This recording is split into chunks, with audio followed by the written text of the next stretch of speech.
નમસ્કાર મિત્રો, સ્વાગત છે અમારી યુટ્યુબ ચેનલ પર। મિત્રો ફરીવાર એક નવી ભરતી વિશે વાત કરવામાં આવે તો મિત્રો ઇન્ડિયન પોસ્ટમાં ભરતી પાડવામાં આવી છે। મિત્રો તદ્દન નવી ભરતી છે, 2024 માટેની ભરતી છે। મિત્રો પોસ્ટ માટે વાત કરવામાં આવે તો વિવિધ જગ્યાઓ પગાર ધોરણ પર મિત્રો સારું લાયકાત મુજબ પગાર ધોરણ આપવામાં આવશે। સંપૂર્ણ માહિતી જોઈએ મિત્રો આગળ વિડીયોમાં।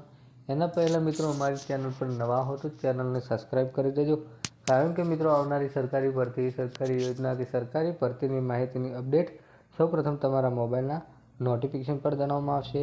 તો મિત્રો ઇન્ડિયન પોસ્ટ વિશેની સંપૂર્ણ વિગતવાર માહિતી, અરજી કઈ રીતે કરવી, પગાર ધોરણ શું છે, લાયકાત શું છે, પોસ્ટ શું છે અને કઈ લાસ્ટ તારીખ છે, મિત્રો સંપૂર્ણ માહિતી જોઈશું આપણે આગળ વિડીયોમાં। તો મિત્રો વાત કરવામાં આવે તો ઉમેદવારો 5 એપ્રિલ સુધી ઓનલાઈન અરજી કરી શકે છે। મિત્રો ઇન્ડિયન પોસ્ટ એક્ઝિક્યુટિવની ભરતીમાં ગુજરાતમાં 8 પોસ્ટ માટેની ભરતી છે। મિત્રો કુલ મળીને 47 જગ્યાઓ પર ભરાશે। મિત્રો પ્રથમ મહિનાની સેલેરી આપવામાં આવશે 30,000 રૂપિયા સેલેરી। ભરતીમાં પસંદગી પામનાર ઉમેદવારો પ્રતિ માસ 30,000ની સેલેરી મળશે। ભરતી અંતર્ગત ઉત્તર પ્રદેશમાં સૌથી વધુ 11, ગુજરાતમાં 8, રાજસ્થાનમાં 4, મધ્યપ્રદેશમાં 3, મહારાષ્ટ્રમાં 2 જગ્યાઓ ભરવામાં આવી છે। મિત્રો ઇન્ડિયન પોસ્ટ પેમેન્ટ બેંકમાં એક્ઝિક્યુટિવ જગ્યાઓ માટે ભરતી જાહેર કરાયેલ છે। ઉમેદવારોને ઓફિશિયલ વેબસાઇટ અહીં આપવામાં આવી છે, ippbonline.com પરથી 5 એપ્રિલ સુધીમાં ઓનલાઈન અરજી કરી શકાશે। મિત્રો અહીં મિત્રો વેબસાઇટ આપવામાં આવી છે ippbonline એટલે કે મિત્રો ippbonline.com પર જઈને 5 એપ્રિલ સુધી મિત્રો અહીં જઈને અરજી કરી શકો છો। મિત્રો લાસ્ટ તારીખ છે મિત્રો 5 એપ્રિલ સુધી અરજી કરી શકાશે।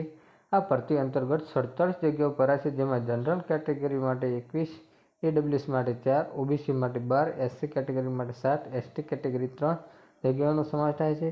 ઓછામાં ઓછો 21 વર્ષ અને વધુમાં વધુ 35 વર્ષની ઉંમર ધરાવતા ઉમેદવારો આ જગ્યાઓ માટે અરજી કરી શકે છે। SC, ST, PWC ઉમેદવારો ₹150 અરજી ફી ભરવાની રહેશે, જ્યારે અન્ય કેટેગરીમાં આવતા ઉમેદવારો માટે ફી ₹700 છે। જે IPP ભરતી માટે યોગ્ય ઉમેદવારોને પસંદગી ઓનલાઈન ટેસ્ટ, ગ્રુપ ડિરેક્શન અને પર્સનલ ઇન્ટરવ્યૂની માર્ક્સના આધારે કરવામાં આવશે। મિત્રો અહીં વેબસાઇટ આપવામાં આવી છે ippbonline.com જઈને અરજી કરી શકો છો। મિત્રો ગુજરાત માટે 8 ભરતી છે। મિત્રો આવી કોઈ પણ મિત્રો સરકારી ભરતીની અપડેટ જોતી હોય તો મિત્રો ચેનલને સબસ્ક્રાઈબ કરી દેજો, અને મિત્રો વિડીયો ગમ્યો હોય તો વિડીયોને લાઇક કરજો, શેર કરજો। જય હિન્દ, જય ભારત।